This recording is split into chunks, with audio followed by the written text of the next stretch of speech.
ভাৰতৰ কেন্দ্ৰীয় কাৰাগাৰত আমি আজি প্ৰায় 175 বিঘা মাটি সামৰি আমি এখন এনেকুৱা উদ্যান নিৰ্মাণ কৰিলোঁ, যাৰ জৰিয়তে আমাৰ ভাৰতৰ স্বাধীনতা সংগ্ৰামী শ্বহীদসকলৰ প্ৰতি আমি শ্ৰদ্ধাঞ্জলি জনাবলৈ সুবিধা পাম। ৰাজ্য চৰকাৰে প্ৰায় 150 কোটি টকা খৰচ কৰি নিৰ্মাণ কৰি ওলোৱা এই উদ্যানখনৰ নাম স্বৰাজ উদ্যান ৰখা হৈছে।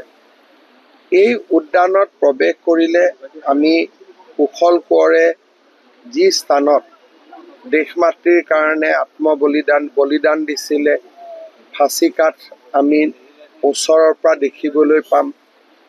কুশল কোঁৱৰ যি কাৰাগাৰত দিন কটাইছিলে, তাক সেই চেল আমি দেখা পাম।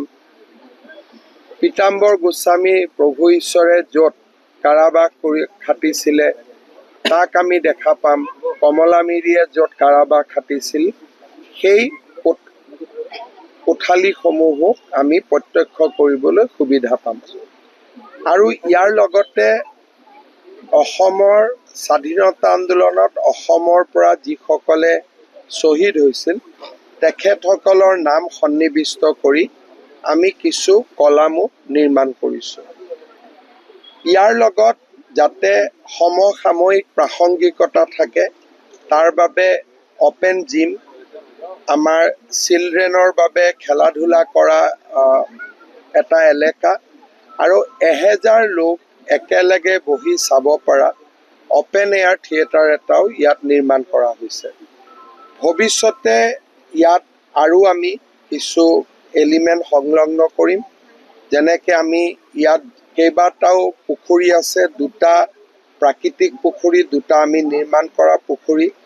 এটা পুখুৰীত আমি মিউজিকেল ফাউণ্টেইন কৰাৰ কাৰণে চেষ্টা কৰিম, আৰু এটা প্ৰাকৃতিক পুখুৰীত আমি নাও চলাবৰ কাৰণে, যাতে মানুহে ব'টিং এক্সপিৰিয়েঞ্চ ল'ব পাৰে, আমি নাও চলোৱাৰ বাবেও ব্যৱস্থা কৰিম।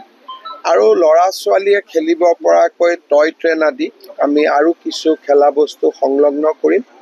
আৰু কাৰাগাৰৰ ৱালখিনিও আমি সম্পূৰ্ণৰূপে ৰেষ্ট'ৰ কৰিম।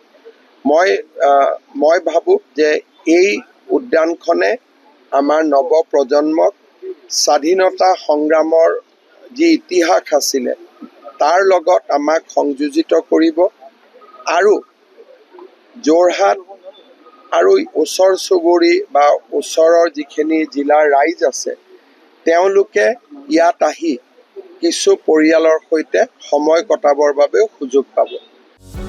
যিকোনো খবৰৰ বাবে যোগাযোগ কৰক আমাৰ এই নম্বৰত 9181 307 221।